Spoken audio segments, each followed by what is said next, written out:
할렐루야. 우리 주님의 이름으로 축복합니다. 우리 옆에 분 인사합시다. 주님의 이름으로 축복합니다. 잘 오셨습니다. 우리 오늘 두 번째 시간 우리 사춘기를 대비하라는 말씀으로 우리 이기복 교수님 모셔서 말씀 전하시는데요. 여러분 오늘 이 말씀이 우리 살아계신 그 하나님 말씀, 또 여러분들에게 가정이 세워지는 말씀, 또 그 말씀으로 말미암아 우리들의 모든 가정이 온전해지는 그런 귀한 가정이 될 수 있도록 우리 아멘으로 받으시는 저와 여러분 되시기를 주님의 이름으로 축복합니다. 우리 교수님 나오실 때 우리 할렐루야로 인사합시다. 할렐루야 환영합니다. 할렐루야. 네. 저는 언니가 있는데요. 언니가 공부를 너무 잘해갖고 어려서부터 아주 공부 잘하는 애. 그래서 초등학교 때 6년 우등, 6년 개근 그랬어요. 그리고 고등학교도 수석으로 졸업을 하고, 그리고 서울 약대를 가서 아주 우등생으로 등록금 한 번 안 내고 그리고 졸업을 했어요. 근데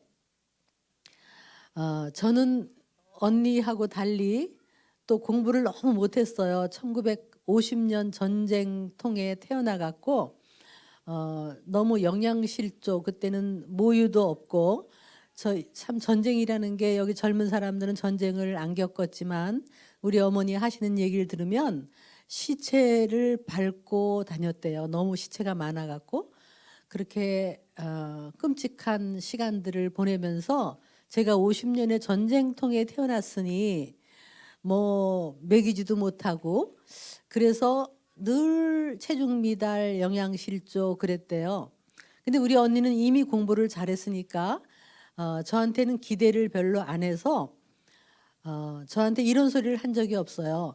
넌 이 다음에 뭐가 될래? 네 꿈이 뭐니? 뭐 이런 얘기를 우리 어머니는 하신 적이 없고, 하신 말씀은 이런 말씀하셨어요. 20살을 넘길래나, 이게 사람 구실 할래나, 이런 말을 했어요. 늘 아프고.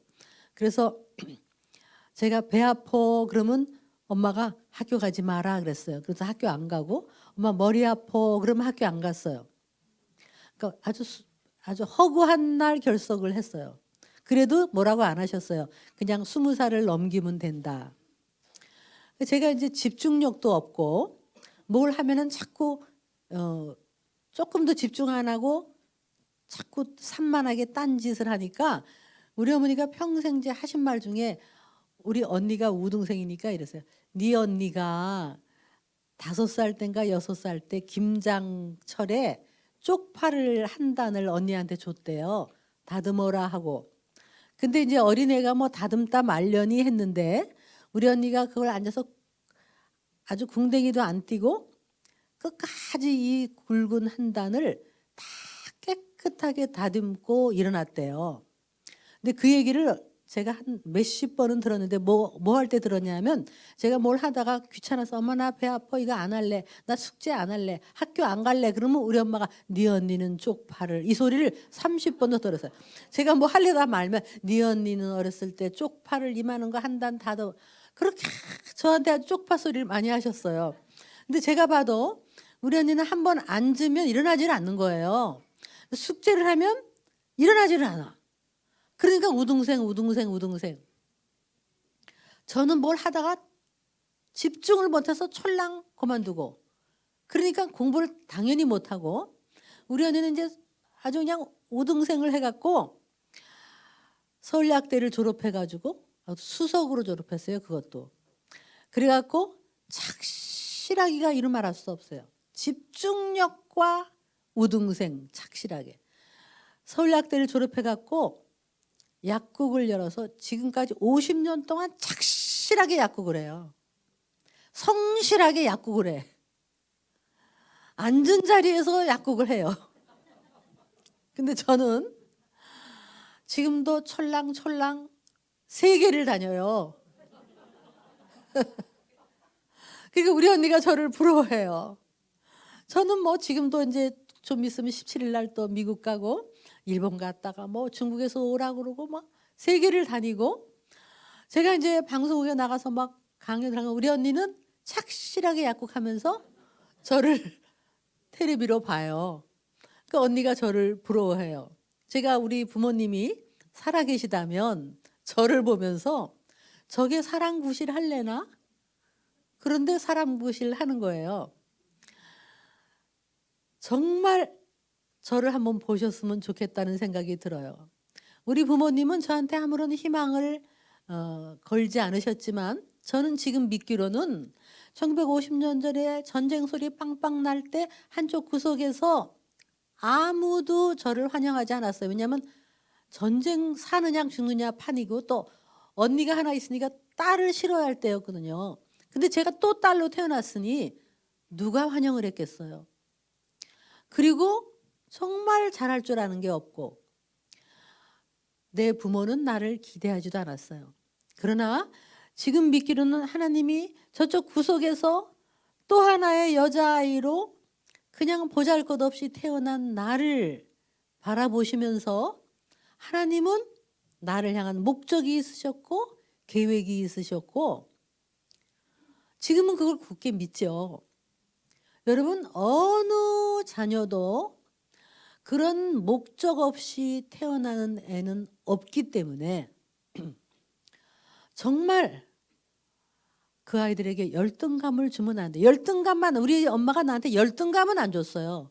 왜냐면 언니보다 못하다 이런 말은 안 했고 그냥 건강하면 된다. 그래서 저한테 무슨 이렇게 공부 못한다고 프레셔를 주지는 않았어요. 중학교 1학년 때는 엄마 머리 아파, 배 아파, 뭐 어디 아파 자꾸 그러니까 학교 가지 마라 그래서 1년을 안 갔어요. 1년 있다가 엄마 나 학교 가고 싶어. 갈래? 갈라면 가라. 그래서 갔어요. 내 친구들이 다 한 학년 올라갔더라고. 그러니까 그런데도 저한테 무슨 공부 못한다 소리는 안 하셨어요. 적어도 여러분 자녀 잘하고 못하고를 떠나 얘를 향한 계획이 있다. 그런데 열등감만 안 갖게 해주면 돼요. 그래서 여기 두 번째 보면 이런 게 있어요. 요즘 지능 검사가 옛날하고 달라요. 옛날하고 달리 IQ 이런 거 없고요. 요즘은 다중지능이라는 게 여러분 인터넷에 다중지능 검사라고 딱 치면 설문이 쫙 나와요. 그거 해보면 다 나와요.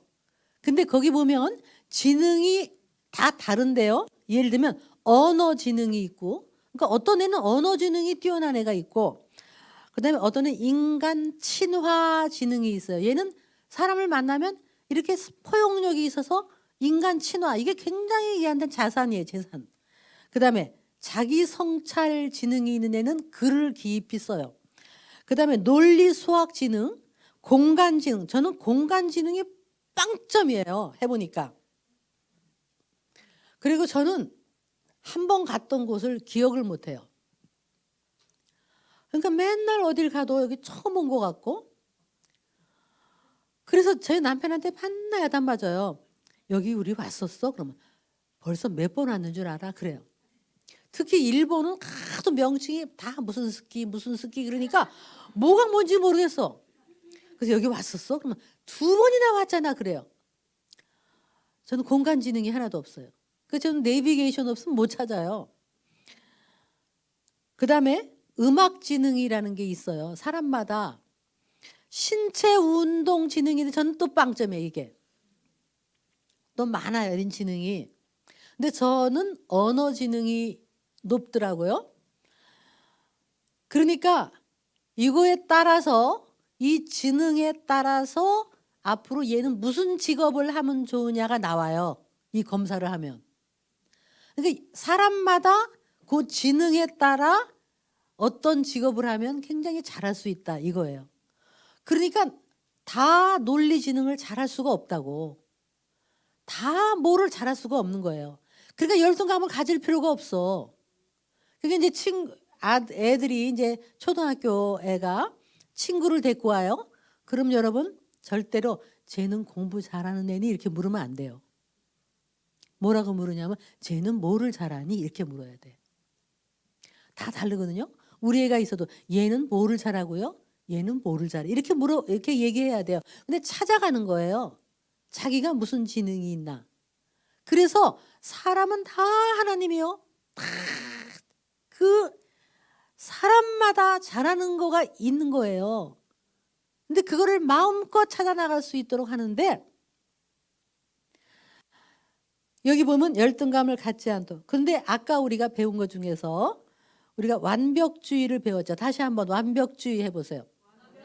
완벽주의가 뭐냐 하면 웬만큼 잘해도 더 잘해라 더 잘해라 더 잘해라 더 잘해라 하는 거란 말이에요.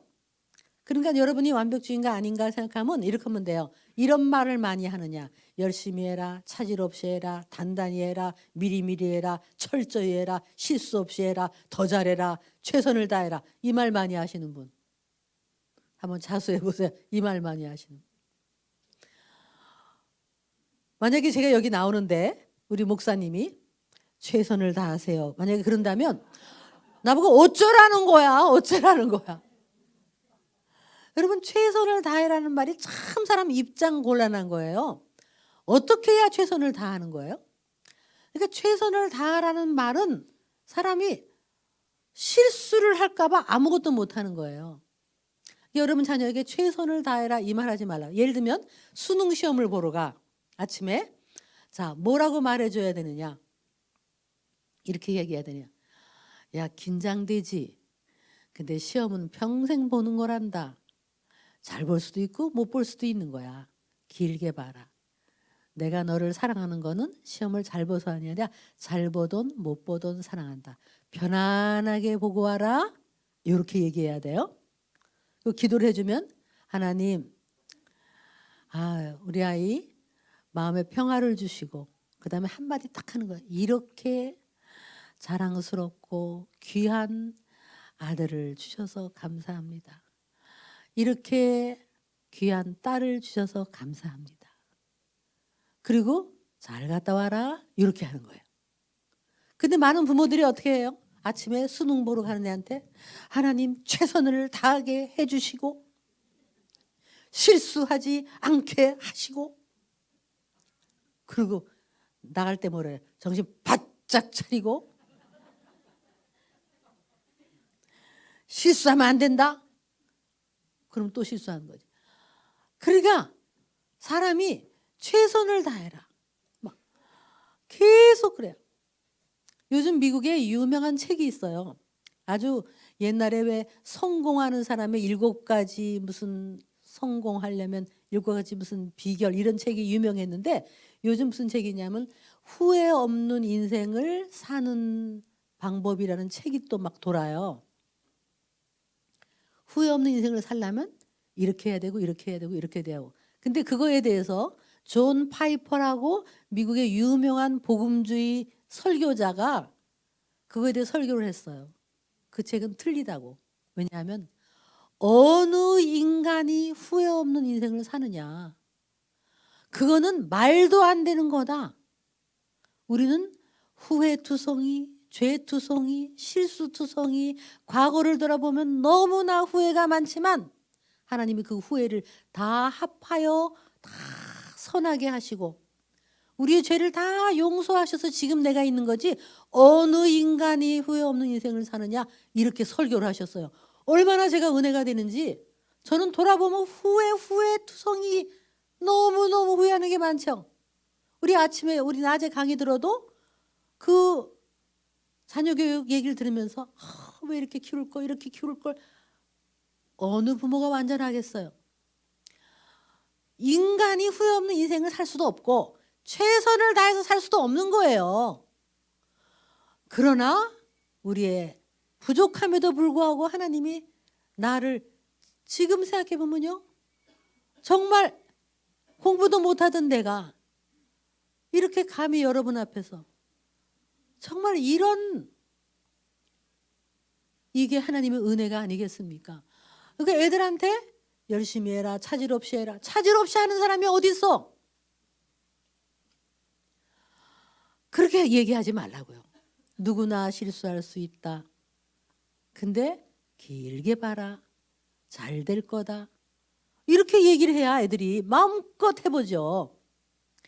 그러니까 제발 열심히 해라, 차질 없이 해라, 단단히 해라 이 소리 좀 하지 마시라고요. 그 대신 어떻게 애를 보면 활짝 웃고 너만 보면 좋다. 네가 내 아들이어서 고맙다. 네가 내 딸이어서 고맙다. 잘 될 거다. 길게 봐라. 사랑한다. 이렇게 하라고 그랬어요.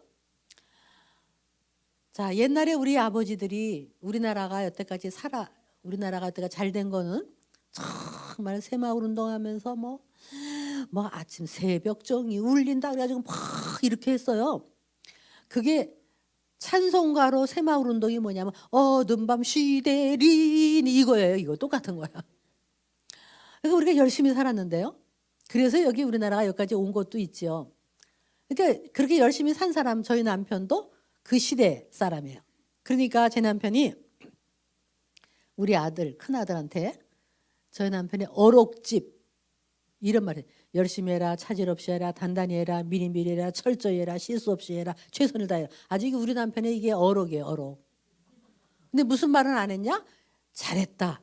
그만하면 잘했다. 아이고 참 잘했다. 이 말은 안 했어요. 잘한 거는 속으로 다 꾹 누르고 못한 것만 더 잘해라 더 잘해라 그랬어요. 그러니까 어릴 때는 이제 아빠한테 인정받으려고 열심히 노력을 했죠. 근데 이제 중고등학교서부터 시작해가지고 내 딴에는 해도 더 열심히 해라 더 열심히 해라 하니까 얘가 점점 말을 안 하고 화를 버럭버럭 내고 점점 아버지하고 멀어지는 거예요. 아빠하고. 아빠를 슬슬 피해. 성적표를 받으면 잘했을 때는 갖고 오고 못했을 때는 숨기고 그러는 거예요. 왜냐하면 아무리 해도 더 잘해라 더 잘해라 이렇게 하니까 아빠를 피하는 거예요. 그 얘가 이제 공과대학에 들어갔어요. 지가 컴퓨터를 하고 싶어서. 그러면 이제 공과대학에 들어가 자기 딸은 신이 나서 들어왔어요. 막 신이 나서 아빠 합격했어요. 공과대학에 합격한 거예요. 그러면 어떻게 해야 되냐면 아이고 네가 원하는 학교 들어가서 정말 잘 됐다. 참 잘했다. 이래야 되는데요. 제 남편이 뭐라 그랬냐면 아빠 공과대학에 합격했어요. 그랬더니 조금만 더 노력해서 의과대학 갔으면 더 좋았을 텐데 이렇게 얘기한 거예요. 그다음에 얘가 졸업을 하고 컴퓨터 회사에 취직을 했어요. 큰 회사에. 또 얘가 신나가지고 지는 좋으니까 맞아 아빠 취직했는데 이 회사가 얼마나 크고 뭐 막 자랑을 했어요. 근데 아빠가 뭐라 그랬냐면 컴퓨터보다는 금융 쪽이 전망이 더 밝다. 그렇게 얘기한 거예요. 아들이 얘기하는 거예요. 나한테 나중에 얘기하면서 자기는 그 순간 내가 아빠를 만족시키는 거는 틀렸구나. 그러니까 포기했대요. 그리고 그냥 아빠는 아빠, 난 내 길을 간 거예요. 그 다음부터 아빠하고 얼마나 멀어졌는지 아빠는 그런 거예요. 열심히 하라는 게 뭐 나쁘냐. 그런데 열심히 하라고 그럴수록 얘는 점점 멀어지는 거예요. 그래서 제가 남편한테 여보, 자 이제는 열심히 하라, 최선을 다하라는 그만하고 만나면 잘했다, 자랑스럽다, 사랑한다 그러라고. 자랑스럽다 그러라고 그랬더니 자랑스러워야 자랑스럽다고 하지. 아니요. 자랑스럽다고 하면 자랑스러워 보이래. 당신의 눈의 문제, 안경의 문제라고. 보기만 하면 사랑한다, 자랑스럽다 그렇게 하라고. 그랬어요. 이제 애가 딱 나타나면 제가 남편을 확 찔러요. 찔르면 우리 남편 사랑한다. 콱 찔르면 자랑스럽다. 이제 그러기 시작한 거예요.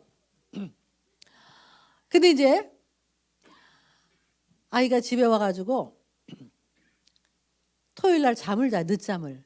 그럼 제가 남편을 애 방에다 막 집어넣었어요.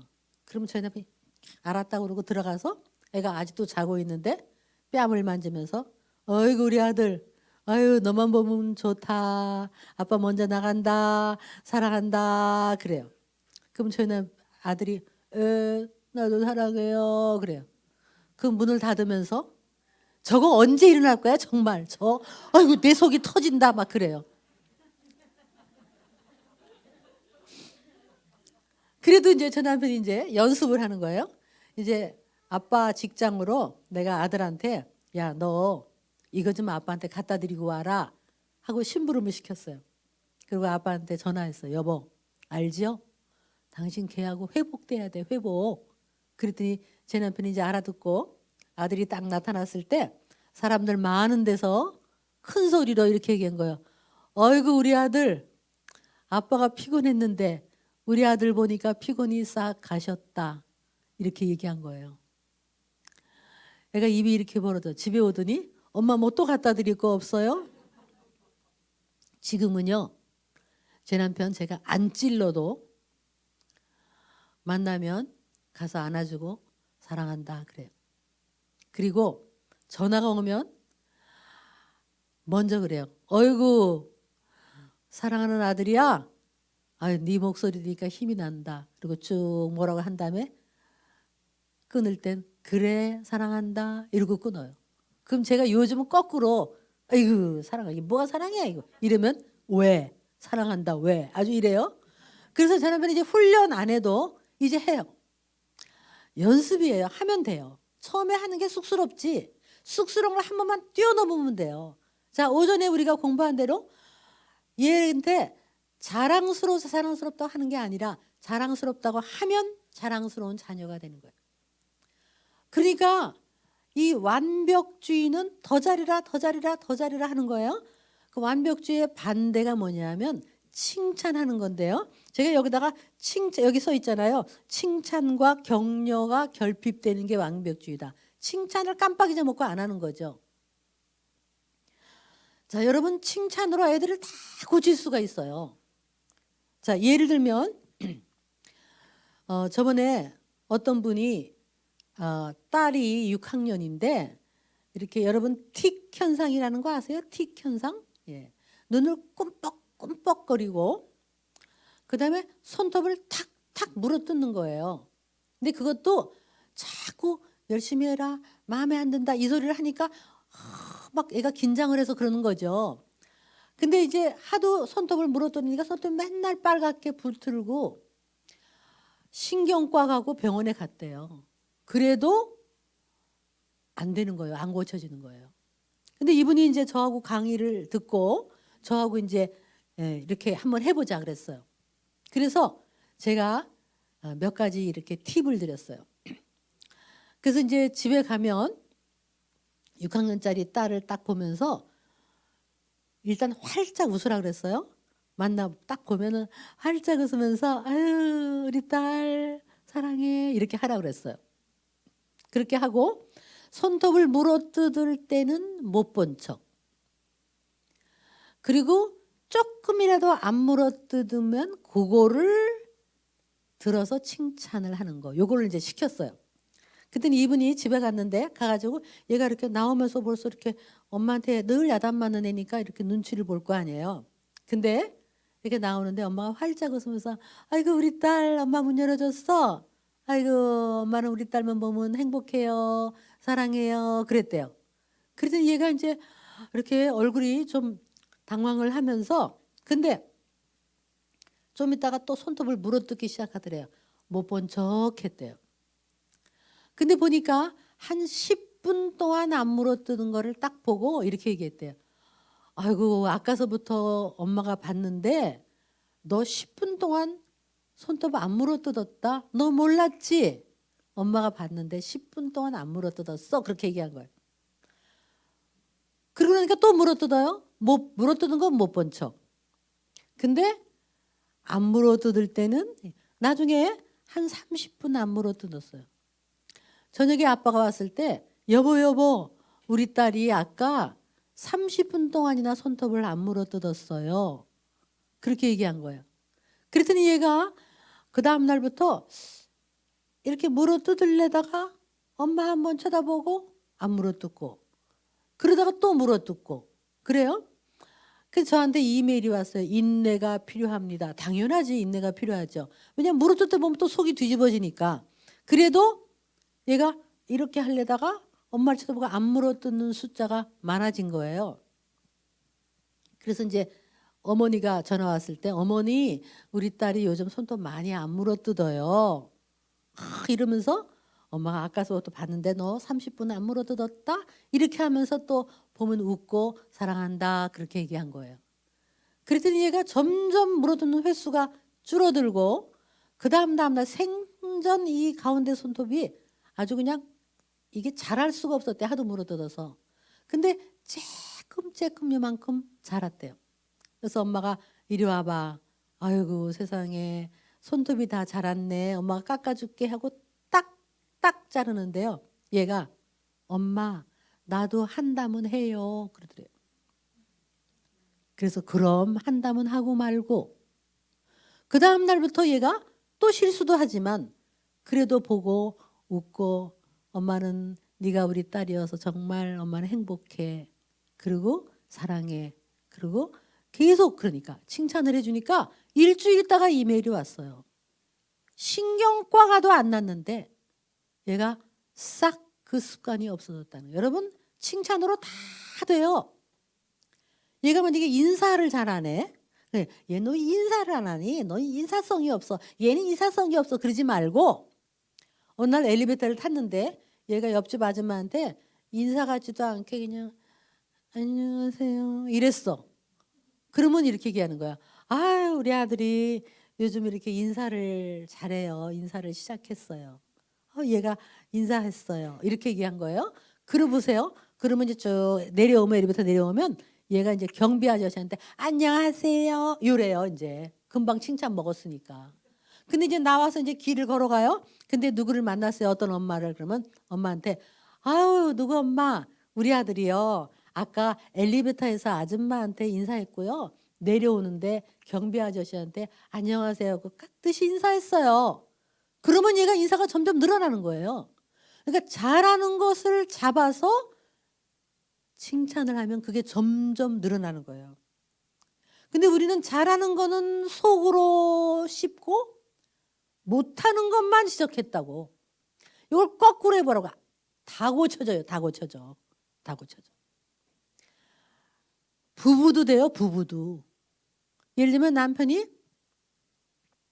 맨날 밥을 먹으면요. 그릇도 하나 설거지통에다 안 갖다 놓고 홀랑 먹고 가. 그럼 어유 저 사람은 설거지도 도와주지도 않고 그냥 밥 먹은 그릇도 하나 그냥 싱크대에다 안 갖다 놔. 이렇게 맨날 잔소리 하던 그러지 말고 어쩌다 보면요.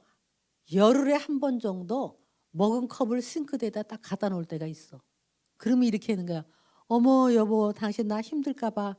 아유 이렇게 컵을 싱크대에다 갖다 놔줬어.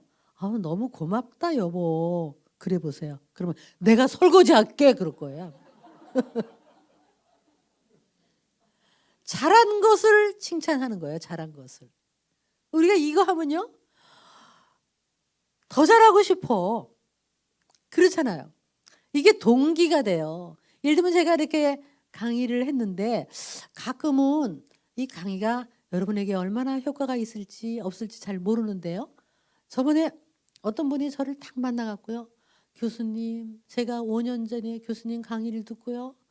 제 애 사춘기 애하고요. 완전히 회복이 됐어요. 진짜 제가 얼마 은혜를 잊지 못해요. 그 소리 들으면요.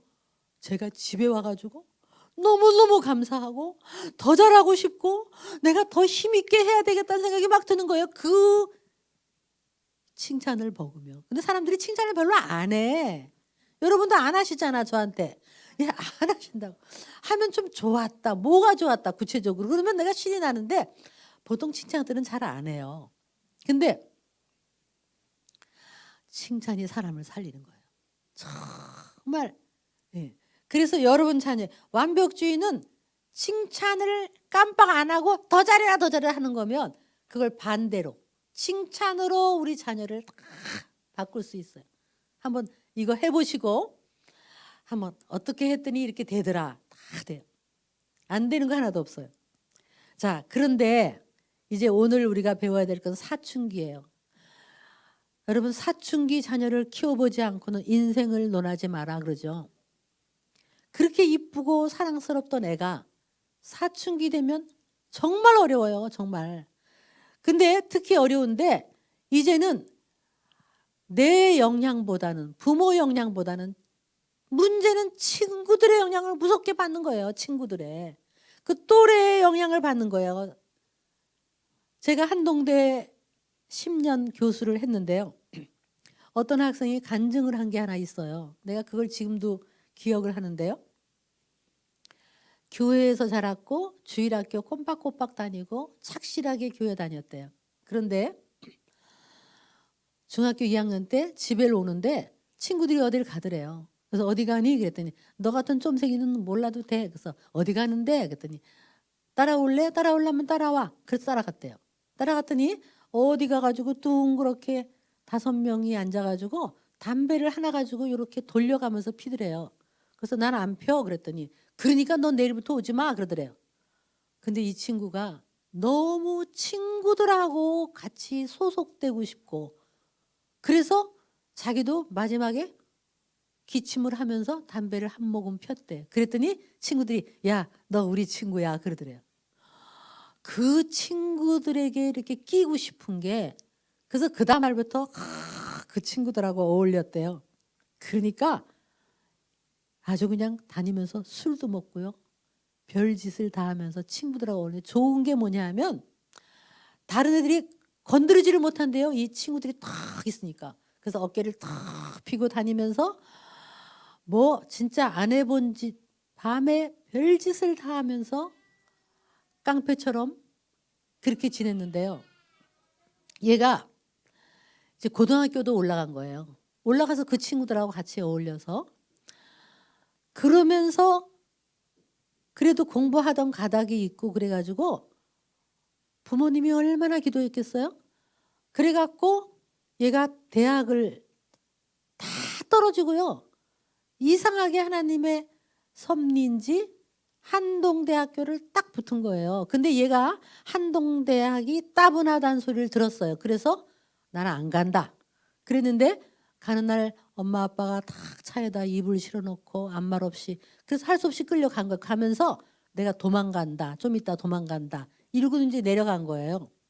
내려가는 아무 말 없이 내려갔는데 엄마 아버지도 아무 말 없이 딱 이 한동대학은 특징이 뭐냐면 도착을 하면 이제 가방을 선배들이 딱 스티커 붙여갖고 이제 기숙사 방을 붙여가지고 보내고 그리고 오자마자 이렇게 딱 그 채플로 이렇게 들어가는데 양쪽에 선배들이 줄을 쫙 서갖고 그 길로 쫙 들어가요.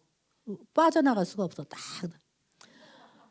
그러면서 양쪽에서 선배들이 기타 들고 당신은 사랑받기 위해서 거기를 쫙 들어가는 거예요. 채플로. 들어가서 처음부터 그 팀을 만들어서 팀끼리 그러면서 이제 오리엔테이션을 하고 선배들이 간증하고 뭐 좋은 강사들이 하고 이렇게 하잖아요. 그러니까 이틀 사흘 동안 얘의 그 나중에 간증을 보면 깜빡 잊어먹고 사흘 동안 담배를 안 폈대요. 담배를 필 틈이 없었어. 그리고 밤새 친구들하고 같이 기타 치고 술도 안 먹고 밤새 노래를 하는데 너무 재밌는 거야. 옛날 주일학교 다니던 그게 생각이 다 났죠. 그래갖고 얘가 3월이 지나고 4월 내 부활절에 얘가 자진해서 학교에서 이제 자기가 세례를 받겠다. 그래서 학교 그 교회에서 세례를 받은 거예요. 세례 받으면서 얘가 간증한 거예요. 간증하면서 하는 얘기가 뭐냐면 부모들은 모른대요. 그 친구들의 유혹이 얼마나 무서운지 부모들은 모른대요. 내 아이가 착하다고 해도 그 친구들의 영향력이 너무 무섭다는 것을 부모들은 모른대요. 근데 지금도 자기가 마지막에 간증을 끝내면서 이런 얘기를 해요. 자기가 지금 기억나는 게 하나 있대요. 뭐냐 하면 어느 날 고등학교 때 술을 잔뜩 먹고 밤 11시가 돼서 집에 와서 쓰러져 자고 있었대요. 자고 있는데 갑자기 어렴풋이 자기 뺨에 뜨거운 물이 뚝뚝 떨어지더래요. 눈을 떠보니까 엄마가 자기를 내려다보면서 기도하면서 눈물을 뚝뚝 흘리시대요. 자기가 그 뜨거운 그 눈물을 지금도 잊지 못한대요. 그 어머니의 그 눈물, 그것 때문에 돌아왔겠지만 이거는 해피 스토리죠. 그러나 여러분, 반드시 해피 스토리가 아닙니다. 교회에서 자랐고 믿는 집에서 자랐지만 친구들의 영향을 받는 거 무섭습니다. 그리고 대학을 가면 무섭습니다. 대학이 이제는 뭐 연대 무슨 어디 크리스천 스쿨 거기에 지금 나는 예수 믿는 크리스찬이다라고 하는 애들이 3%도 안 된대요.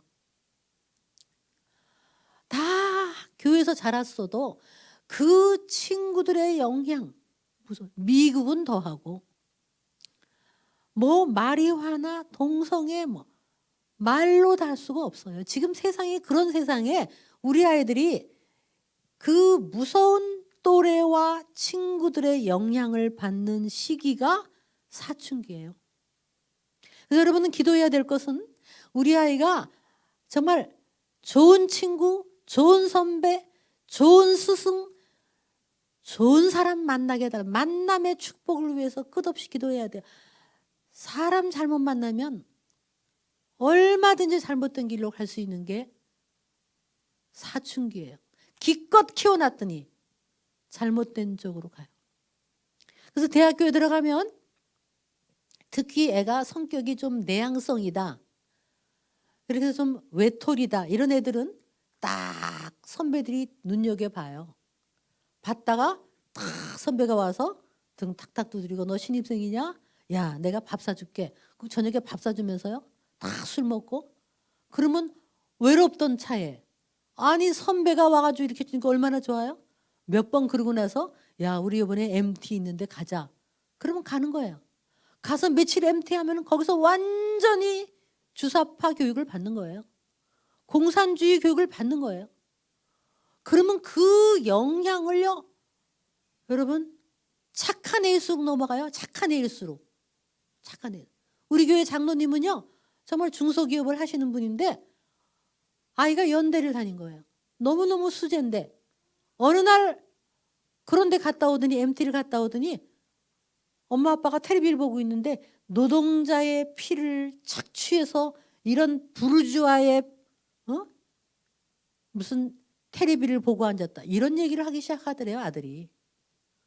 그 다음부터 10년 이상을 이 아들 완전히 인생 망쳤어요. 지금은 돌아왔지만 정말 만만치 않습니다. 여러분 자녀가 정말 그런 쪽으로 가지 않도록 그러려면 어떻게 안 가게 해야 되느냐. 그래서 여러분 좋은 생각해 보세요. 딸이면 이상하게 어떤 언니 그 언니가 하는 짓을 그대로 따라해요. 아들이면 어떤 형 내가 좀 좋아하는 형 그 형이 뭐 나이키 입으면 다 나이키 입으려고 그러고 그 형이 머리 이렇게 하면 다 머리 하려고 그러고 그냥 따라하는 식이에요. 그래서 애들 중고등부가 잘 되는 교회는요.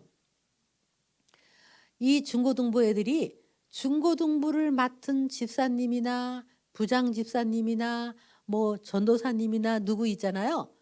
그분이 인기가 짱이면 중고등부는 잘 돼요.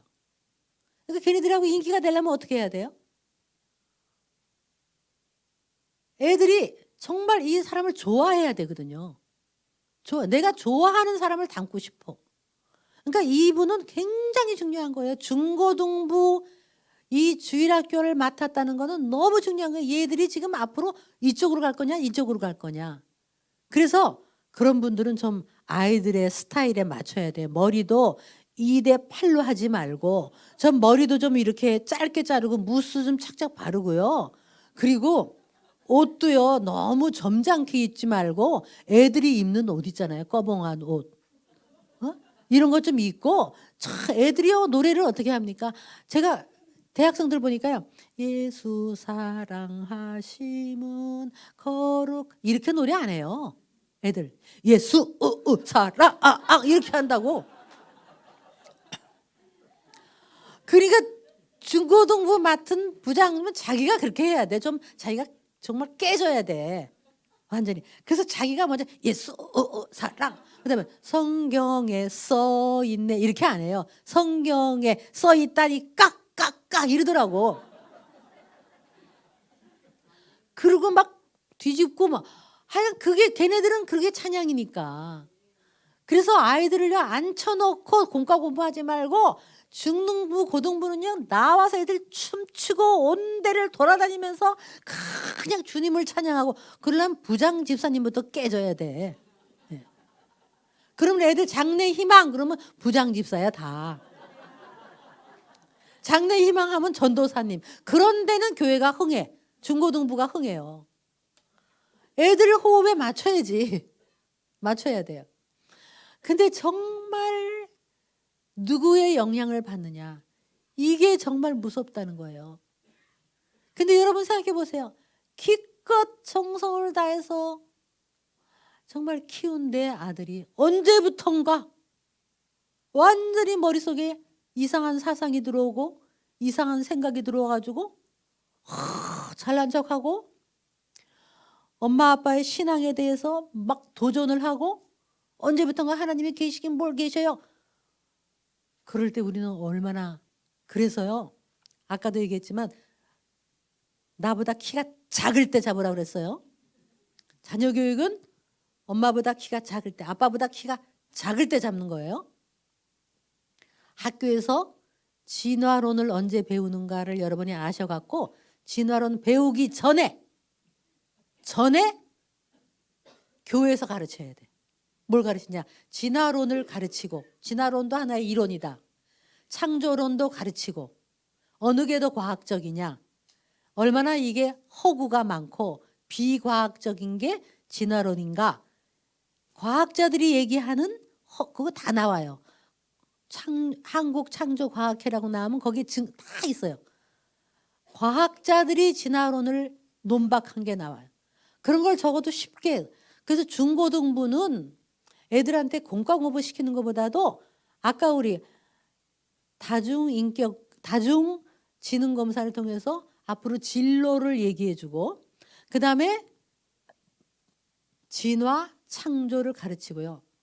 학교에서 딴 거를 배우기 전에 동성애가 타고난 게 아니라는 과학적인 거를 지금 많이 나왔어요. 이미 많이 나왔어요.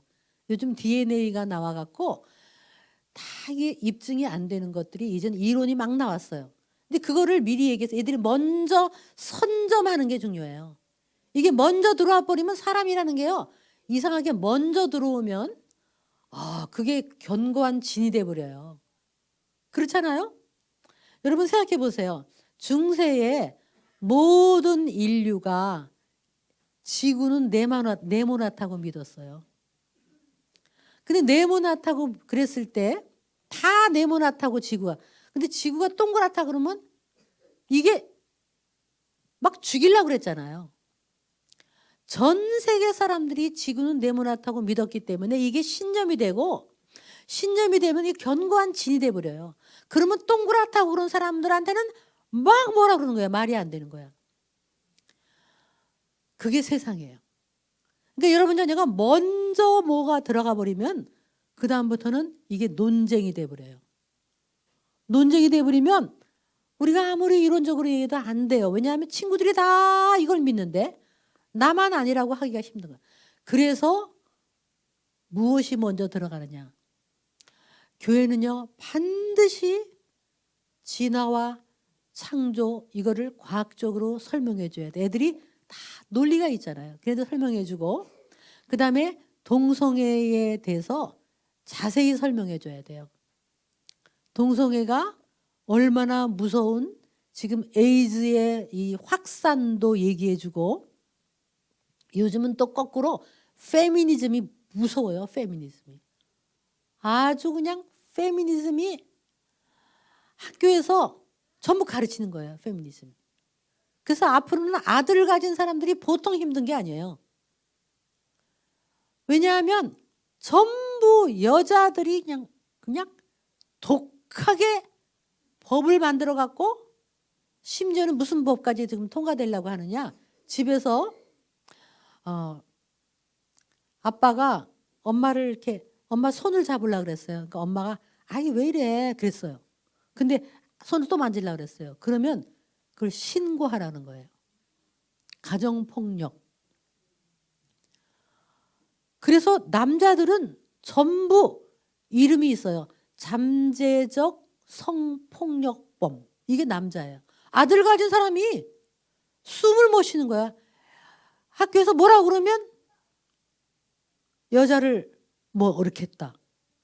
그게 지금 학교에서 가르쳐. 요즘 거꾸로 이게 역차별, 역차별.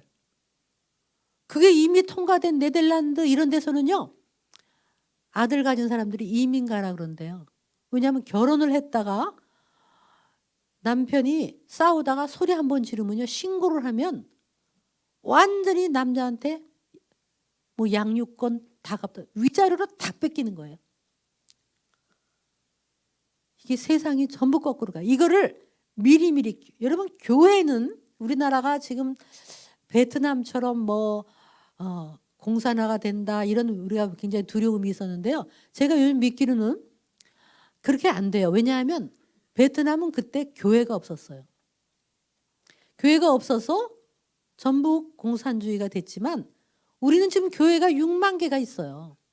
6만 개가 정말 이 중고등학교 애를 학교에서 배우는 거 가지고 안 돼. 학교가 진리의 전당이 아니라고 여러분.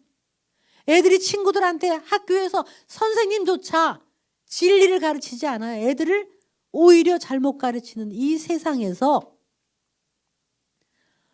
교회 교육이 그렇게 중요한 거예요. 너무 중요한 거예요. 제가 한 번은 저기 미국의 엘파소라고 하는 조그마한 도시가 있어요. 거기서 오라 그래서 갔어요. 집회하러 갔더니 비행기를 타고 몇 시간을 갔는데 가보니까 30명도 안 나오는 조그만 교회예요.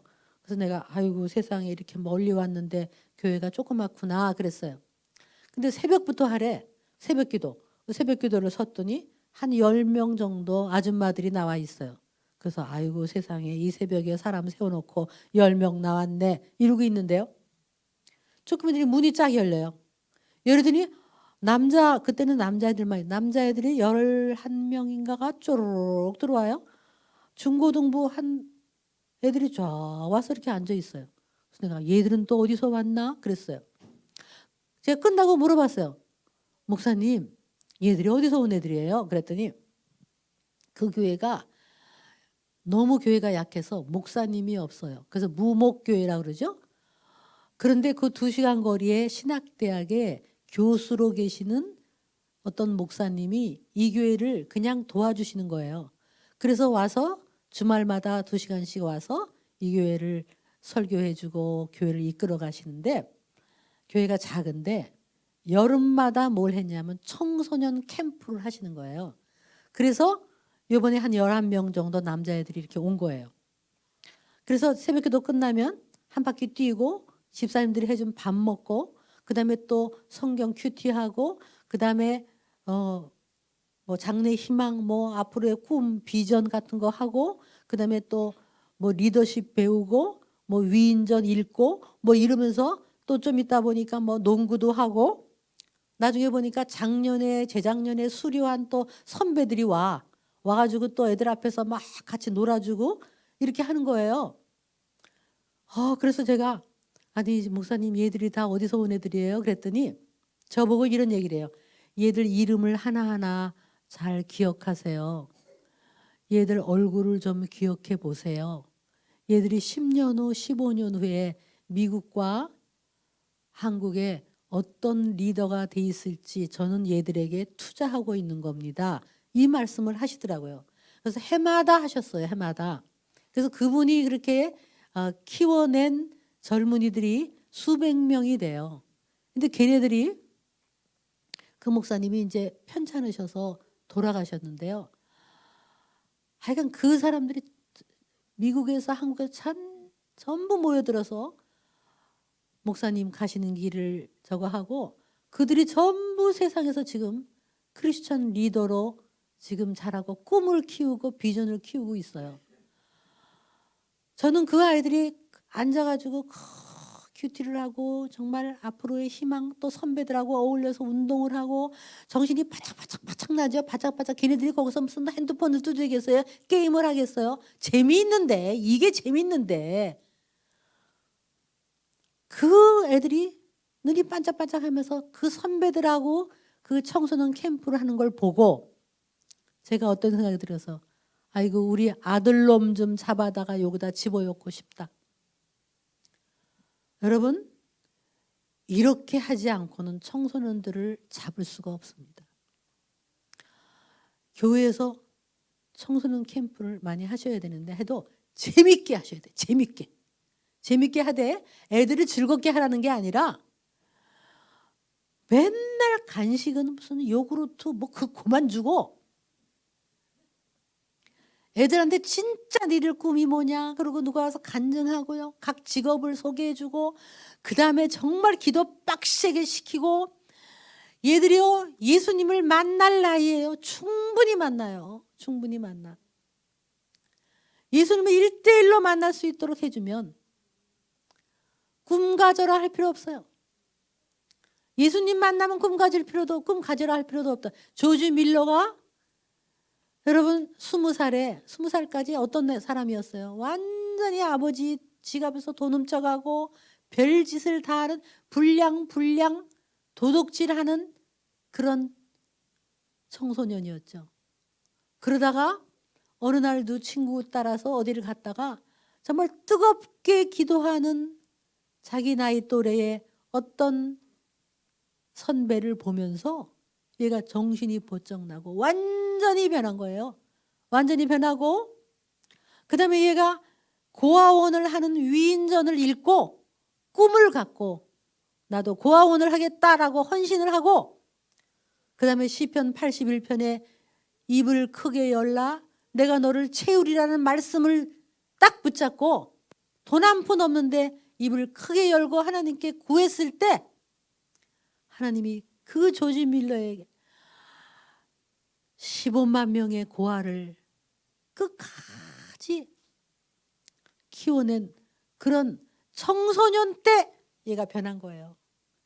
여러분 자녀가 진짜 다들요 먹고 살기 위해 여러분 그런 얘기 안 합니까? 뭐 안정된 직업을 가져서 처자식 먹여 살리려면 공부를 잘해라. 그 정도 안정된 직업을 가지고 사는 게 우리의 꿈입니까? 우리 자녀가 다른 사람처럼 다 그냥 좋은 차 몰고 뭐 외식하고 여행 가고 안정되게 먹고 살기 위해 직업을 갖고 그게 우리 자녀의 꿈입니까? 우리는 크리스찬들은 그 정도에서는 안 되죠. 입을 크게 열라. 그럼 내가 널 채우리라. 우리 아이들에게 광대한 비전과 꿈, 무에서 시작할 수 있어요. 무에서. 그런 얼마든지 될 수 있어요. 제가 아까 사모님하고 목사님한테도 얘기했는데요. 여러분이 인터넷에 마이클 조 선교사라고 치면 나와요. 마이클 조 선교사가 아버지가 바보, 완전 정신지체, 말도 어버버버 하는 무학, 배운 것도 없는 동네에서 바보. 엄마도 완전히 배운 것이 없는 완전히 장애자. 그 밑에 태어났어요. 아무것도 없는 집에. 그런 집에 태어났어요. 정말 공부 하나 할 수 없는 그런 집에서 태어났는데 예수님을 만난 거예요. 군대 가서 예수님을 만난 거예요. 군대 가서 예수님을 만났는데 자기가 수술하다가 환상을 본 거예요. 3명이 남자가 한 사람을 때리더래요. 무섭게 때리더래. 그 사람 간증 들어보세요. 나와요. 그래서 피가 나도록 때리더래요. 그래서 왜 저렇게 때리나. 그래서 이제 마취 중에 보니까 때리고 있는 사람이 휙 돌아보는데 자기 자신이더래요. 얼굴이. 두 번째 사람이 때리다가 확 돌아보는데 또 나더래요. 세 번째도 나더래. 왜 맞는 사람이 보니까 예수님이더래요. 자기가 예수님을 그렇게 때리더래요. 사실 그렇지 않습니까? 다 우리 죄로 우리가 예수님을 때렸죠. 그런데 저가 채찍에 맞음으로 내가 나음을 입었다라는 소리가 들리더래요. 그래서 닌게를 꼽은 채로 교회에 가가지고 뒤에 앉았는데 성경이 있어서 딱 펼쳐보니까 이사야 53장. 그가 채찍에 맞음으로 내가 나음을. 이 사람이 예수님을 만난 거예요. 예수를 만나갖고 지금은요. 정말 완전 가난, 완전 무학, 집에 아버지는 바보, 엄마는 장애자, 배운 것도 하나도 없는 아주 그 시골 그런 이 사람이요. 지금은요. 막 청소년 사역을 하는데 인도에도 학교를 세우고 크리스천 스쿨을 만들고 이 사람 아무것도 없는데 이 사람한테 그랬더래요. 하나님이 입을 크게 열라. 내가 채운다. 입을 크게 열라. 10방울 주겠다 그래서 처음엔 10개 방울 주시나 그랬대요. 아무것도 없던. 그래서 이 사람이요. 청소년 사역을 잘하는 이유가 그거더라고요.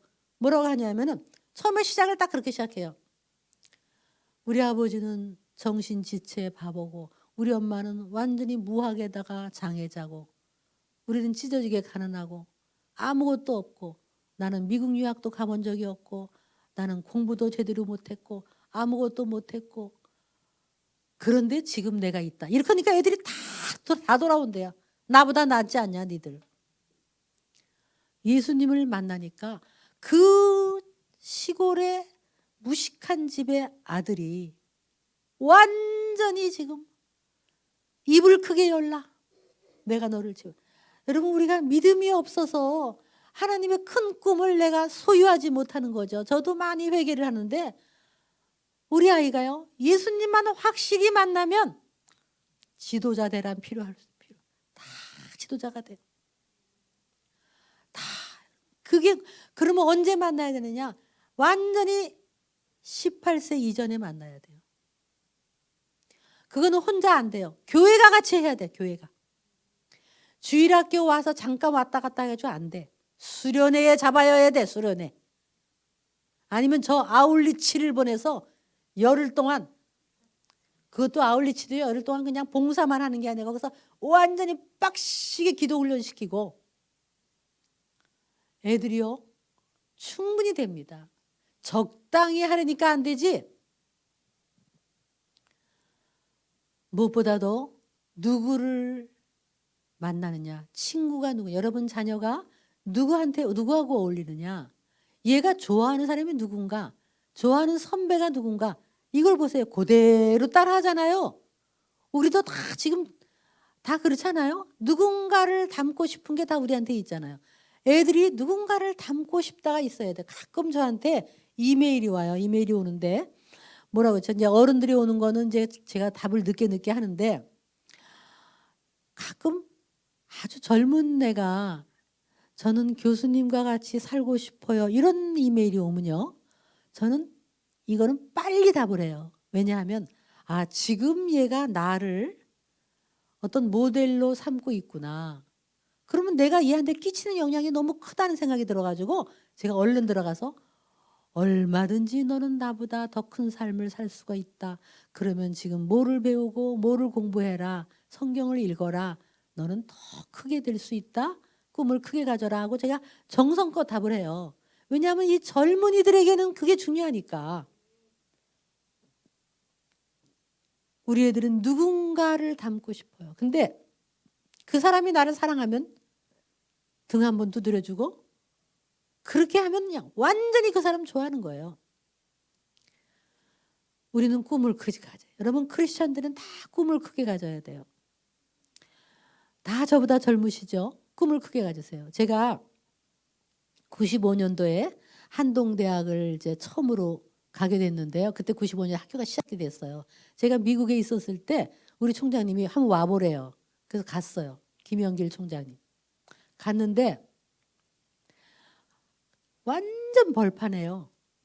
건물 하나가 이렇게 반쯤 지어졌어요. 길도 없고 아무것도 없어요. 아주 논에다가 바닷가에다가 막 그런데 먼지가 폭폭폭 쏟아지는데 건물이 반쯤 이렇게 하나가 딱 올라가 있어요. 길도 없는데 저하고 몇몇 교수님들 후보생들이 총장님이 하도 막 그냥 호황하게 얘기하니까 다 거기에 이제 끌려갔어요. 근데 그 총장님이요 이렇게 얘기했어요. 보십시오. 보이지 않습니까? 여기 새벽 이슬 같은 젊은이들이 모여서 공부하고 예배드리고 세계로 흩어지는 것이 보이지 않습니까? 그런데 우리 눈에는 아무것도 안 보여요. 먼지만 펄펄 나요. 근데 그분은 꼭 보는 것처럼 얘기했어요. 진짜로. 그래서 우리는 다 쏘가서 갔어요 또.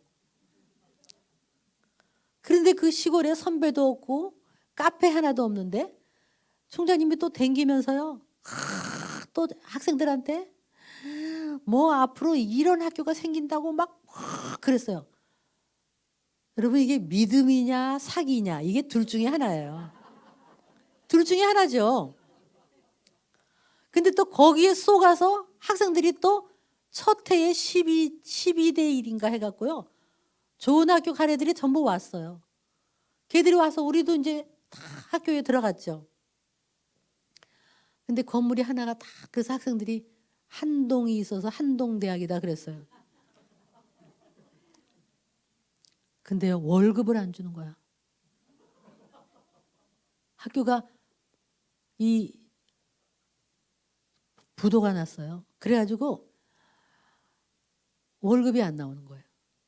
그러니까 월급 안 나오지. 학생들한테 진짜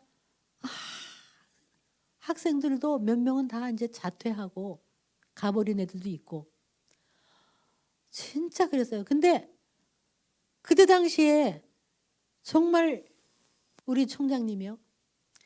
이게 사기꾼이냐 비전이냐 이 둘 중에 하나인데요. 이분은 하나님한테 받았기 때문에 얘기하는 거예요. 제가 주중에 오고요.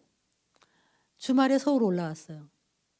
그러면 저희 남편 아까 얘기했죠. 열심히 하고 착실하게 하고 완전하게 하고 이런 사람이잖아요. 그러니까 이게 완전하게 하는 사람이 자기 힘으로 하는 사람은 저보고 그러는 거예요. 당신 학교는 대책이 있냐 없냐? 대책이 뭐냐? 대책이 없어요. 대책이 있냐 그러면 전부 하늘만 쳐다보는 거예요. 그러면서 이제 막 몇 억이 1억이 부도가 나잖아. 1억이 이제 어음이 돌아와요. 그럼 1억이 없어요. 그러면 저희 남편이 저를 가지고 뭐라 그러냐면 당신 학교의 총장님은 과학자가 돼서 1억이라는 게 동그라미가 몇인지를 모른대요. 동그라미가 몇인 줄 알아? 그 돈이 작은 돈인 줄 알아? 당신 학교는 망했어. 망했어. 빨리 올라와. 와, 제가 얼마나 시험에 들었는지 몰라요. 그래서 또 많은 교수님께서 또 가버린 사람도 있고 학생들도 가버린 사람도 있어요. 근데 여러분 기도만 하면 하나님은 내가 앞으로 창대케 하리라. 입을 크게 열라. 눈 뜨면 현실은 그렇고. 이게 기독교 역사예요. 여러분 기독교 역사는 항상 비전을 가진 사람. 이게 기도해보면 비전이면 기도 안 하고 하는 사람은 사기꾼이죠. 근데 여러분 혹시 지금 기회가 있으면 포항에 가면 꼭 한동대학교 한번 가보세요. 지금 가서 보세요. 어떻게 하늘 아래 이런 캠퍼스가 생겨요. 돈 한 푼 없고 월급 못 주고 저는 법원에까지 끌려갔었어요. 왜냐하면 월급 못 주니까 교수들을 다 몇 명 불러갖고 교수 담보로 1,000만 원씩 다 이렇게 융자를 얻었어요. 그 제 이름으로 1,000만 원, 다 1,000만 원씩. 그래가지고 그걸 1억을 갚고 이자를 학교에서 갚고.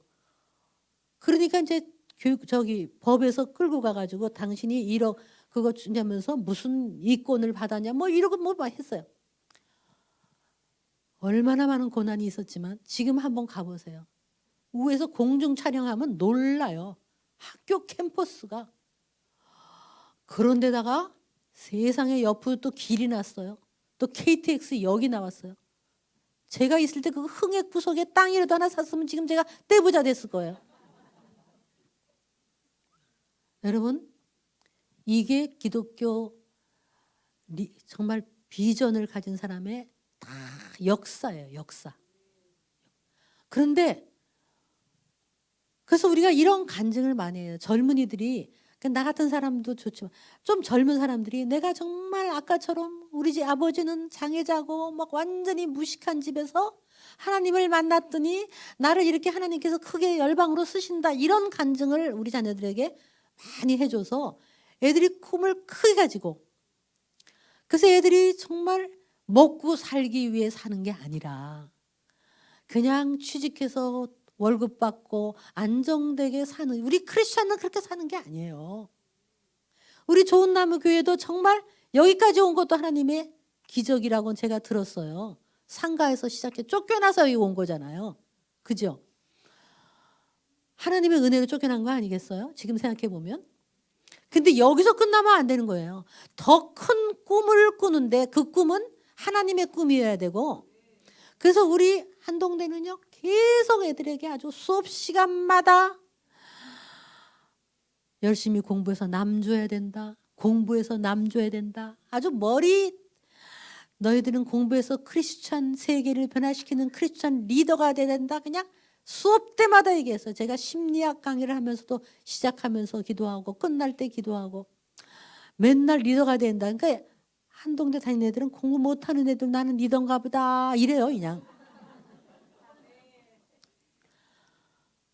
그중에 정말 물론 탈락자도 있겠지만 많은 아이들이 지금 세계에 흩어져 있고요. 그 스토리를 다 얘기하려면요 끝도 없어요. 아이들이 그냥 건축공학과 나온 애들이요, 건축학과 나와서 베트남에 간 거예요. 베트남을 갔더니 베트남에요 건물을 지으면 부정부패가 너무 많은 거야. 콘크리트 빼고 뭐 철근 빼고, 그리고 단가가 올라가고 막 이 공무원의 부정 많은 거예요.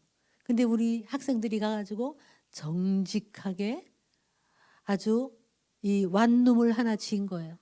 튼튼하게 지고 디자인, 한국 디자인 가져갔으니 얼마나 팬시해요. 뚝 사람들이 한국 코리아 좋아하는데 한국이 쫙 학생들이 건물 하나 지었어요. 완전히 인기 캡. 그다음부터 막 주문이 쇄도했는데 또 핍박이 얼마나 많아요. 공무원들한테 핍박이 온 거예요. 자기들이 못 먹으니까. 그런데도 지금은요 베트남의 현대건설처럼 이 우리 학생들이 만든 기업이요 이름을 날려요. 제가 이제 베트남에 우연히 갔다가 호텔에 있는데 어떤 여자애가 오더니 교수님 그러더니 우리 남편이 여기서 건축해요. 그래서 이제 오라고 그래가지고 같이 구경을 하는데요. 저한테 이래요. 교수님 우리가요 도시를 만들고 다녀요. 그러니까 아주 시골 같은 데는 도시를 만들어요. 길도 만들고 상하수도 하고 거기다 건물을 짓고. 이 크리스천 아이들이 정직하게 그리고 꿈을 가지고 그걸 하니까 놀라운 일이 벌어지는 거예요. 이게 실제로 이루어지는 거예요. 너희들이 공부해서 세계를 흩어져서 정말 크리스천 리더가 배워서 남주라, 그러니까 개인으로 배워서 남주는 거예요. 우리 교회가 그런 자녀들을 키워내야 돼요. 끊임없이 얘기해야 돼요. 너희들 먹고 살기 위해서 살지 마라. 더 크게 꿈을 가져라. 그래서 그런 어떤 모델이 필요한 거예요. 모델. 우리 모델 주위에 많이 있잖아요. 제가 아까 사모님한테 얘기 듣기도 우리 한만두 하시는 남미경 대표님 그 간증도 놀랍잖아요. 제가 아까 듣고 제가 지난번에 한번 집회에서 한번 만났는데 정말 돈 한 푼 없는데 정직하게 만두를 만들어서 지금 그렇게 기업이 되고 크리스천 기업이 되고 좋은 일 많이 하시고, 이런 분이 나와서 모델로 한번 설명하면요 얼마나 많은 젊은이들이 도전받겠어요. 여러분 자녀가 지금 수학 잘하고 영어 잘하고 지금 그렇게 해서 서울대 가보세요. 가가지고 완전히 의미도 없고 목적도 없고 새들이. 그런데요 이 사춘기 때 인생을 바꾸는 거예요. 누구를 만나냐, 누구의 영향을 받느냐. 근데 기껏 잘 키웠더니 이상한 사상에 들어가 버리면 어떻게 하겠어요. 그래서 우리의 관건은 우리 교회가 우리 젊은이들 특히 10대 아이들에게 가장 최고의 강사, 최고의 교사, 최고의 투자를 해가지고 얘네들이요 정말 교회의 기둥, 또 이 지역의 기둥, 사회의 기둥이 되도록 그렇게 애들에게 리더십을 가르쳐요. 조금만 가르치면 애들은요 하나를 가르치면 열을 그게 우리의 관건이에요. 얼마든지 할 수 있어요. 하나님이 얼마나 기뻐하시는 줄 아세요? 청소년 사역을 그렇게 기뻐하세요. 왜? 청소년들이 지금 누구를 만나냐? 거꾸로 하면 잘못 만나면 큰일 나는 거예요. 잘못 만나면. 그러나 올바로 만나면 얘들이 인생을 바꿀 수 있다는 거예요. 공부 잘하는 게 중요한 게 아니에요. 그리고 여기 보면 5번을 보면 이런 게 있어요. 아직은 미완성이에요. 근데 생각이 잘못되면, 잘못된 이념에 빠지면 큰일 나고요. 그래서 인생의 의미를 찾는 나이고, 여기 논리, 리더십 훈련 이런 게 있잖아요. 제가 지난 화요일날, 지난 화요일이죠. 지난 화요일날, 지난 월요일이다. 절 보고 누가 국회에 좀 오라 그래서 할 수 없이 국회를 갔어요. 이제 왜 오라 그러냐 그랬더니 그동안에 우리나라의 여가부 예산이요. 어마어마해요.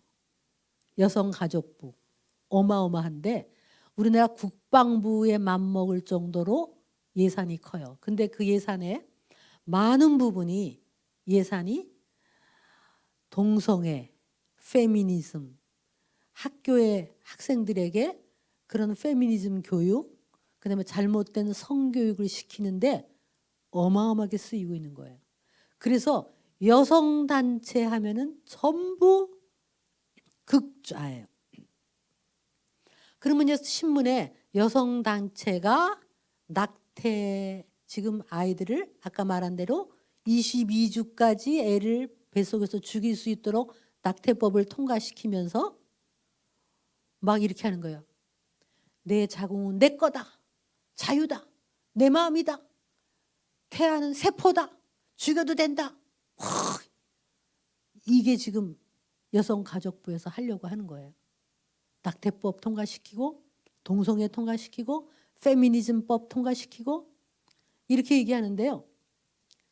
그래서 이제 국회를 왜 오라 그러냐 그랬더니 그동안에 너무 여성단체면 전부 그렇게 나쁜 쪽으로 가는 거예요. 그래서 이번에는 바른 여성단체라고 새로 발족을 한대요. 그렇다고 저를 보고 뭐 대표를 해달래요. 상임대표. 그래서 내가 상임대표 한다 그랬더니 제 남편이 뒤로 막 넘어지려고 그래요. 뭐라 그러냐면 공격당한다. 세무조사 당한다. 고소당한다. 나보고 절대로 하지 말아요. 우리 남편이 간이 작거든요. 그래서 내가 무릇 경건하게 살고자 하는 자는 핍박을 받으리라. 이랬더니 저희 남편이 그래도 안 된대. 그래서 어쨌든 제가 이제 일단 갔어요. 가가지고 자꾸 대표는 제가 이제 사양을 하고 뭐 공동 대표가 10명 있더라고. 일단 거기다 이름을 제가 넣었어요. 근데 자꾸 저를 내세우려고 하는 이유가 뭐냐면 그 전부 뭐 국회의원도 있고 막 그래요. 그거 빵빵해. 근데 이제 나를 내세우면 교회의 지지를 받을 수 있대나 뭐 어쨌든 그런데요. 그날 제가 놀란 게 그 인헌고라고 이번에 스토리를 들어보셨나요? 인헌고의 그 페미니즘과 잘못된 성교육을 막 시키고 막 애들한테 뛰면서 뭐 노저펜 뭐 아베는 뭐 죽어라 뭐 이런 식으로 애들 마라톤 하게 해서 어떤 애가 그거에 반발을 해갖고 2명이 이제 그 사건이 있었잖아요. 그래서 걔네들이 나와서 이제 무슨 학생 무슨 수호 이런 것도 만들고 뭐 이런 막 투쟁을 하더라고요. 그래서 저는 걔네들이 크리스찬인가 했더니 크리스찬이 아니더라고요. 근데 하여간 얘들이 소신껏 하는데 제가 이런 생각이 들었어요. 쟤네들을 자꾸 앞장 세우는 게 뒤에서 사람들이 이렇게 애를 조종하는 게 아닌가. 애를 내세워서 보수단체가 얘들을 이렇게 은근히 밀고 조종하는 게 아닌가라는 생각을 했는데요. 그날 가서 제가 완전히 그게 아니에요. 얼마나 똑똑한지요. 얼마나 차분하고 얼마나 논리적이고 얼마나 잘생기고 애들이 똑바른지 세상에 말을 그렇게 잘해요. 걔네들이 지금 이제 전도를 하고 있어요. 우리들이 전도는 하고 있지만 다 나와서 얘기하는데요. 자기 논리가 정연한 거예요. 그러면서 왜 자기들이 앞장서서 말도 못하게 학교에서 왕따 당하고 선생님들한테 얼마나 정말 욕을 먹고 그랬대요. 그래도 자기가 소신껏 이걸 하는 이유 그러면서 참 논리를 얘기하는데 제가 감탄을 해서요. 흥분도 안 해. 그리고 뭐 이렇게 얘기해요. 내가 다른 이론을 얘기하면 많은 어른들이 계시니까 제가 이론을 얘기할 필요 없고 제가 경험한 것을 얘기하겠습니다. 그러면서 딱딱딱 얘기하는데요. 시간도 딱 맞추고. 놀랬어요. 제가 어떤 생각이 들었냐면 저 아이들은 고등학교 3학년이에요. 고등학교 3학년이 저렇게 많은 사람의 공격을 받으면서도 저렇게 자기 논리와 어떤 스피치의 능력 그거를 가지고 사람들 앞에서 자기 소신을 저렇게 밝힐 수 있는 아이들은 여러분 고등학교 3학년이면 몇 살이에요? 앞으로 걔네들이 저는 충분히 엄청난 정치인 내지는 큰 리더가 될 수 있는 자질이 벌써 있는 거예요. 그런 젊은이들을 키워내면 그러니까 우리 보수들이 잘못한 게 뭐냐면 보수의 논객을 안 키웠다고. 이거 우리 젊은이들에게 해야 돼요. 그래서 학생들이 책을 읽고 책을 많이 읽어야 돼 학생들. 책을 읽고요. 적어야 돼요. 그거를 요약을 해서 할 수 있으면 교회에서요. 중등부 아이들한테 책을 읽히는 거예요. 뭐 예를 들면 이번 달은 무슨 책을 읽는다. 짧은 책도 괜찮아요. 읽고 여기 몇 명이라도 뭐 수요 예배 안 되면 새벽 기도라도 아니면 누구라도 얘들이 읽은 거를 10분 정도 써서 나와서 발표를 시키는 거예요. 왜냐하면 이게 훈련이죠. 발표를 시키다 보면 논리가 생기고 논리가 생기면 스피치 능력 앞으로요. 스피치를 못하면 리더가 안 돼요. 이거 우리가 키워내야 돼. 교회에서 훈련해 보세요. 이 좋은 나무 교회에서 앞으로 10년 후에 저 교회에서 누가 나왔다. 저 교회에서 누가 나왔다. 얼마든지 가능하잖아요. 그러니까 그거를 할 수가 있어야 돼. 집사님 이거 좀 따주실래요? 나와서. 제가 이게 손에 힘이 없어요 요즘요. 따 있었구나.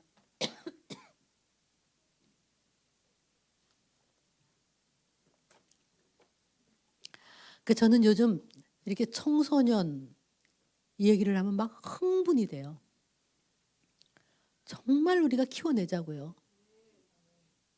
정말 여러분이 청소년 사역에 마음을 두시면 하나님이 굉장히 기뻐요. 청소년 사역은요. 돈이 들어가는 사역이에요. 돈이 안 나와. 근데 교회마다 청소년 사역이 있는 교회가 희망이 있는 거지 얘네들한테는 돈이 들어가야 되는 거예요. 시끄러워. 여러 가지로 복잡해.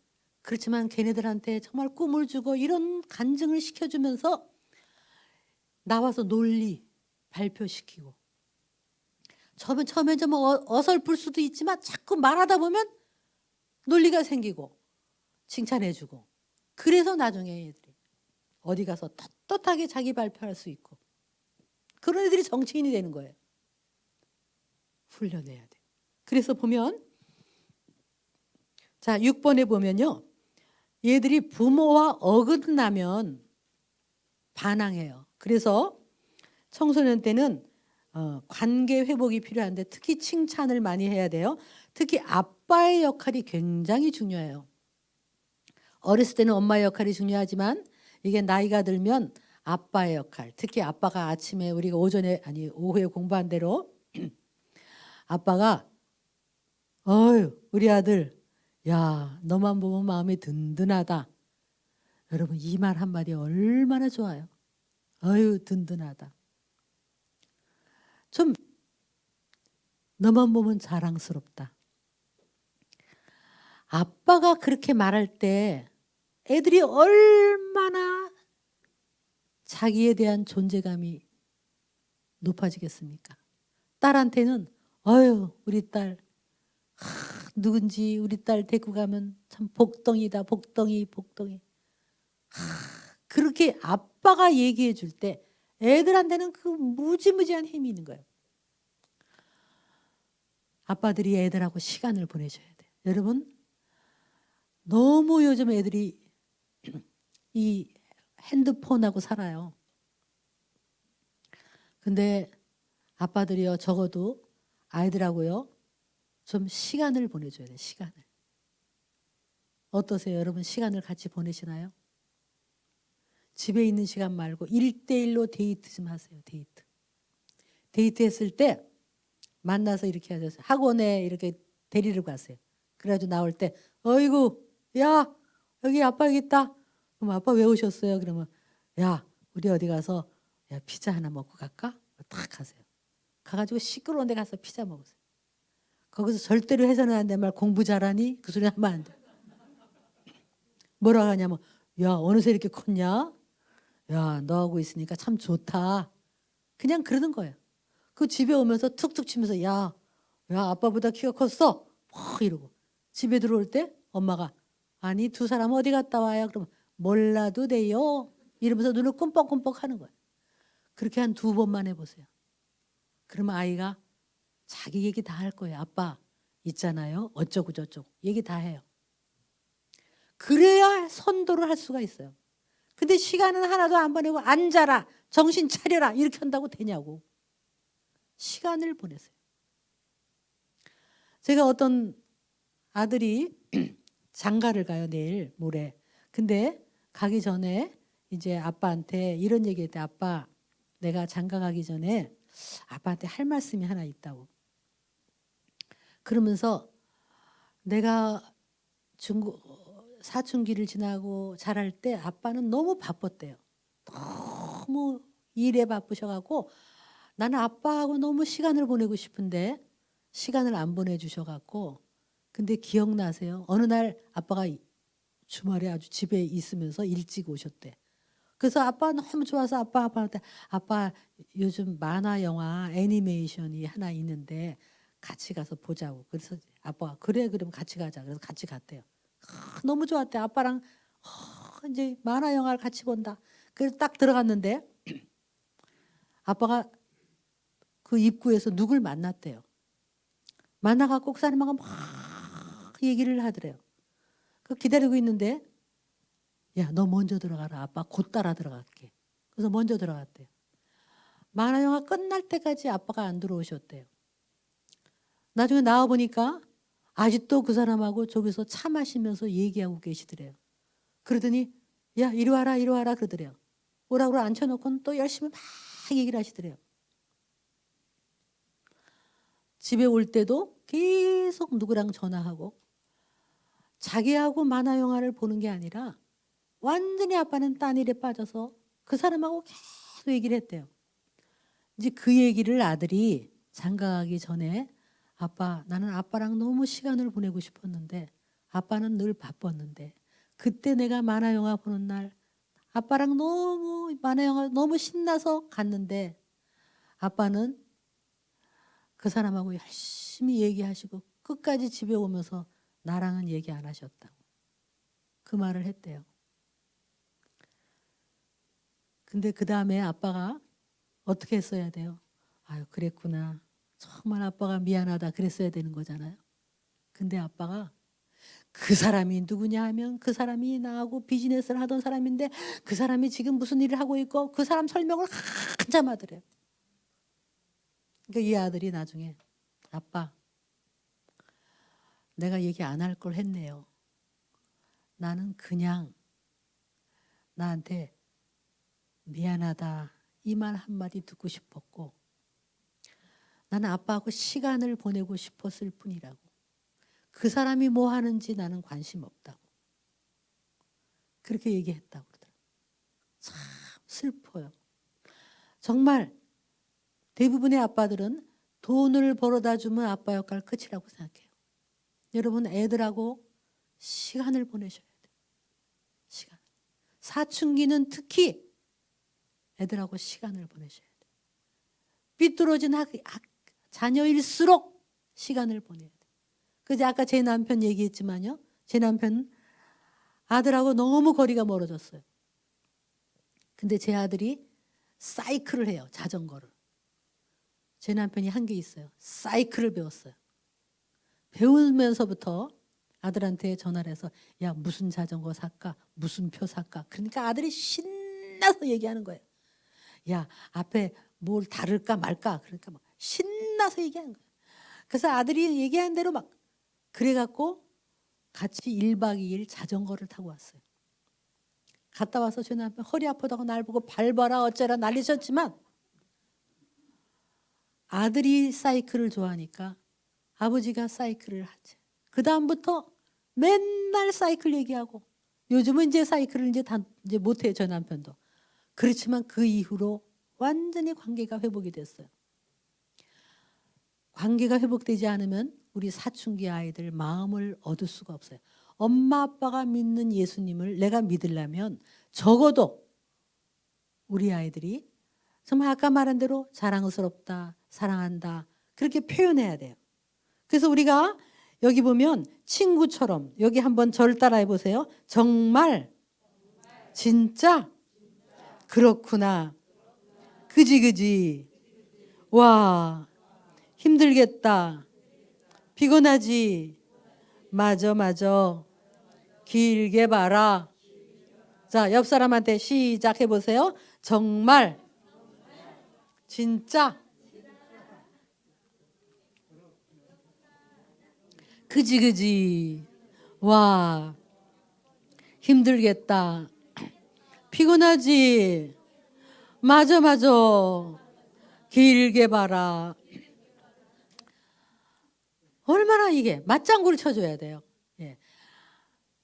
여러분 들어도 다 좋아하는 소리는요. 저녁에 들어왔을 때 피곤하지 이 소리에서 싫어하는 사람 하나도 없어요. 남편이 들어와도 그러세요. 여보 피곤하지. 그러면 안 피곤하다고 하는 사람 하나도 없어. 아내한테도 여보 하루 종일 피곤했지. 아이들이 학교에서 오면 피곤하지. 그거부터 해야 돼. 손 씻고 숙제해라 이 말이 아니고.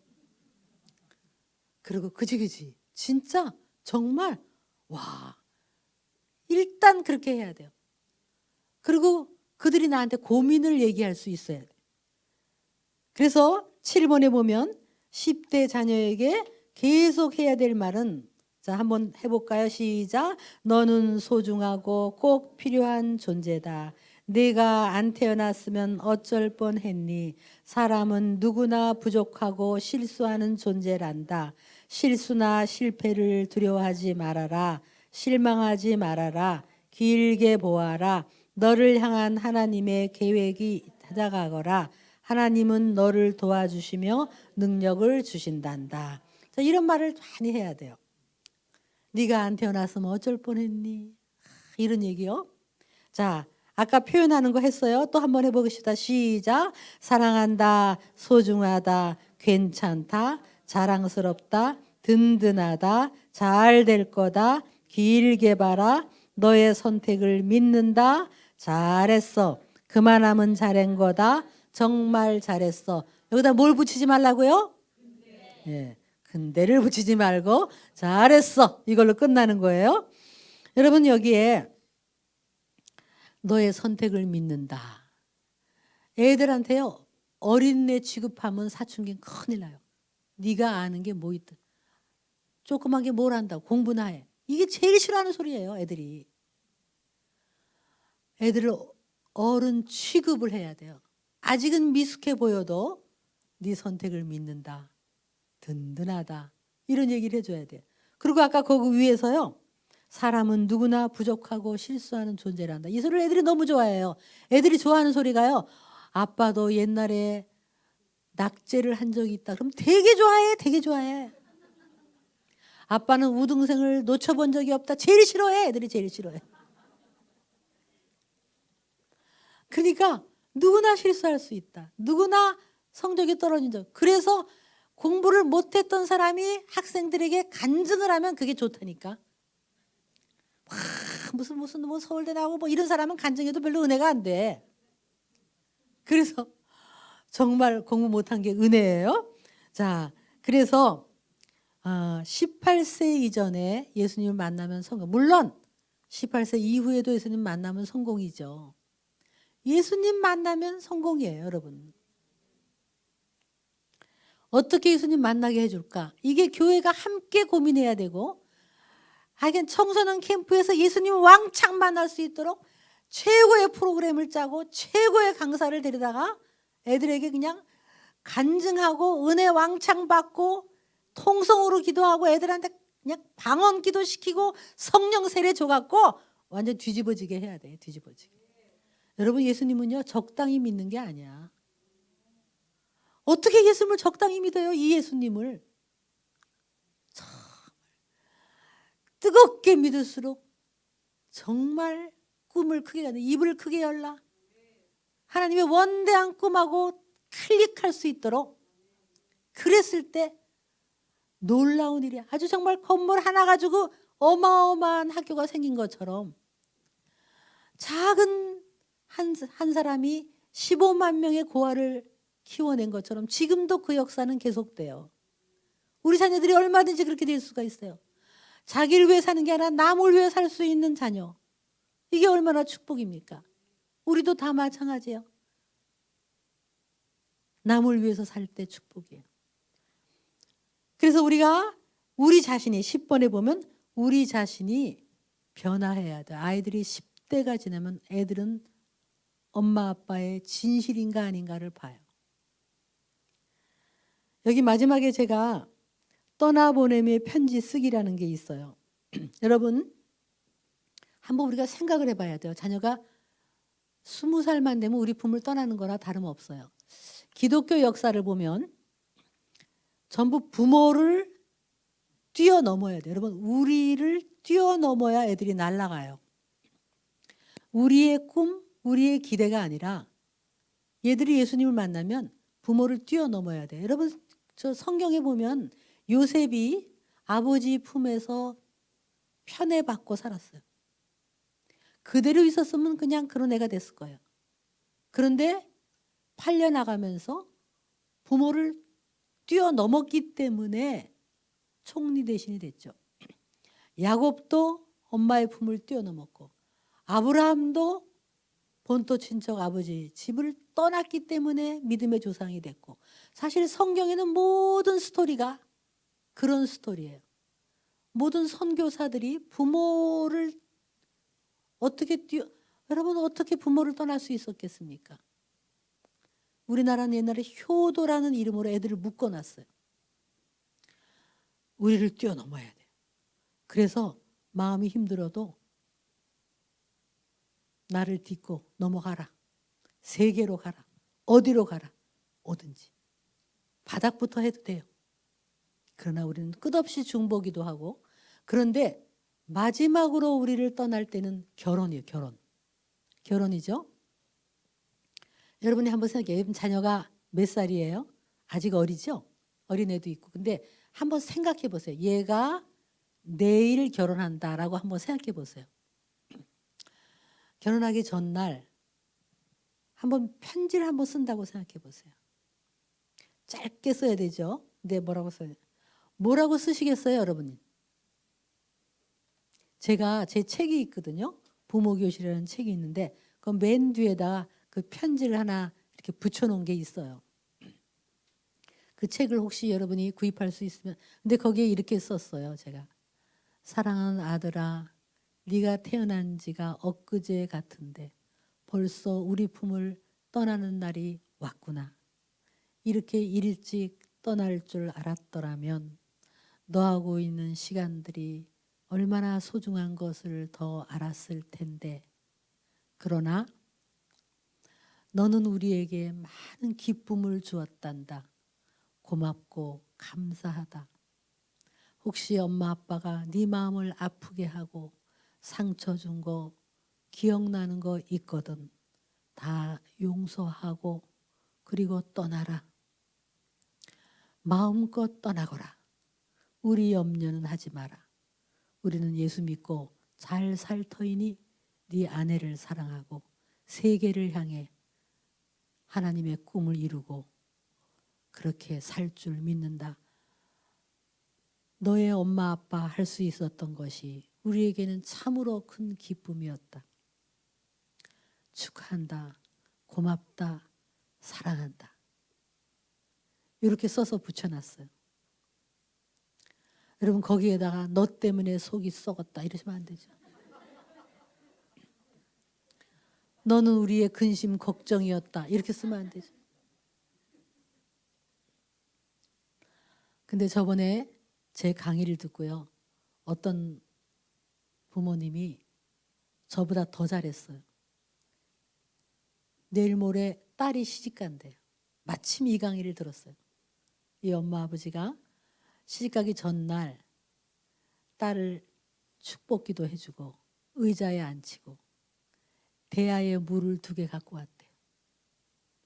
그리고 무릎을 꿇고 왼발은 엄마가 오른발은 아빠가 정성껏 닦아줬대요. 하얀 수건으로 닦아주면서 잘 가. 엄마 아빠가 너 마음 아프게 한 거 있으면 다 씻어버리고 용서하고 잘 가. 사랑해. 그리고 안아줬는데 딸도 울고 다 엄마 아빠도 울고 그 다음날 면사포 쓰고 떠났다고 그런 얘기 하더라고요. 여러분 자녀는 언제까지 우리 곁에 있는 게 아니에요.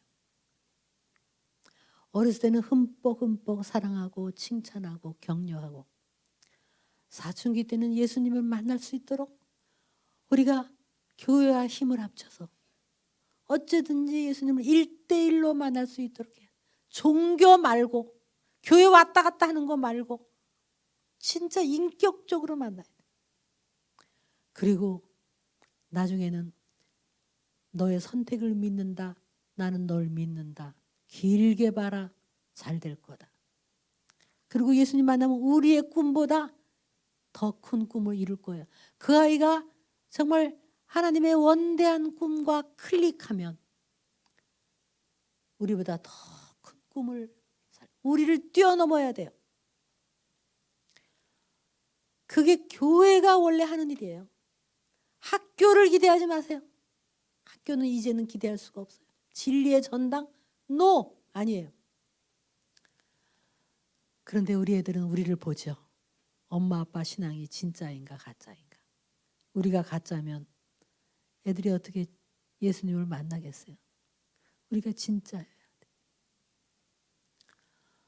제가 큰 교회가 참 종교적일 수가 있어요. 그런 데보다는 애들이 정말 청소년 사역하고 청소년들한테 사랑, 여러분 지나가는 청소년 하나한테 등을 두드리세요. 등 두드리고 다 한마디 하세요. 잘 될 거다. 기대한다. 여러분의 자녀가 정말 큰 리더가 돼서 이게 꼭 뭘 잘해야만 큰 리더가 아니에요. 하나님의 꿈과 접속이 되면 자기를 위해서 살지 않죠. 남을 위해서 살기 시작하면 꿈의 시작이에요. 우리 자녀도 또 여기 젊은 분들도 그런 꿈과 함께 좀 하나님의 큰 나라를 완성하는 이 마지막 때에 그런 사람이 되어야 돼요. 우리 사춘기 자녀 사랑하세요. 칭찬하세요. 표현하세요. 안아주세요. 그리고 기도해 주세요. 잠깐 기도하겠습니다.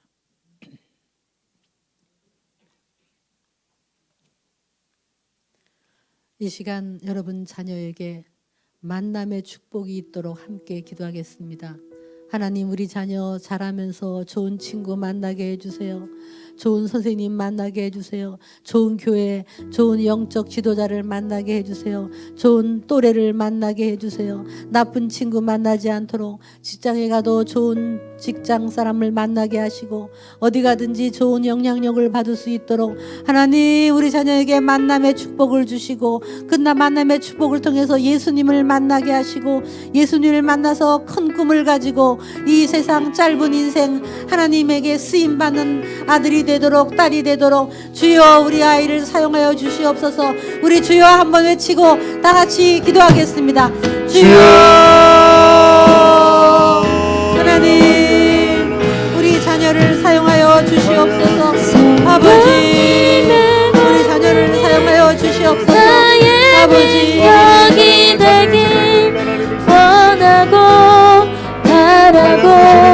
하나님 모든 기도합니다.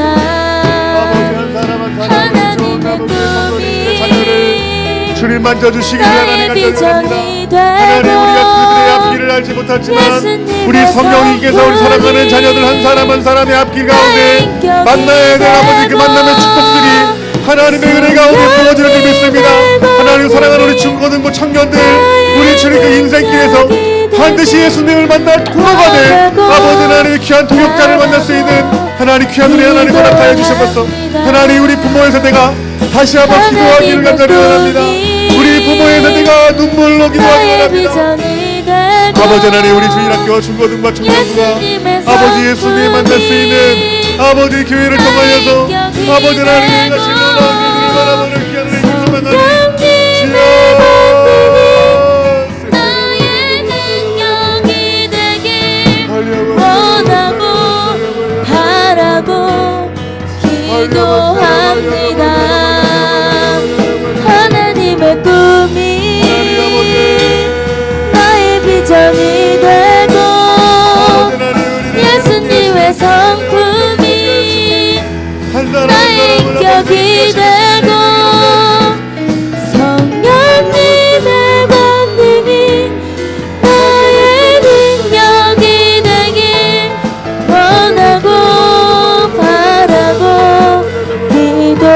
기도합니다. 우리 다시 한번 이 시간 기도할 때 여러분 우리 사춘기 가운데 있는 우리 중고등부 우리 청년들을 위해서 이 시간 간절한 마음으로 기도했으면 좋겠습니다. 하나님 우리 교회 공동체 안에 있는 우리 중고등부 청년부에게 하나님 2020년도 새 비전을 하나님 부어주시되 그 비전 가운데 무엇보다도 우리 예수님을 뜨겁게 만날 수 있는 귀한 청년부 우리 중고등부 될 수 있도록 이 시간 간절한 마음으로 기도했으면 좋겠습니다.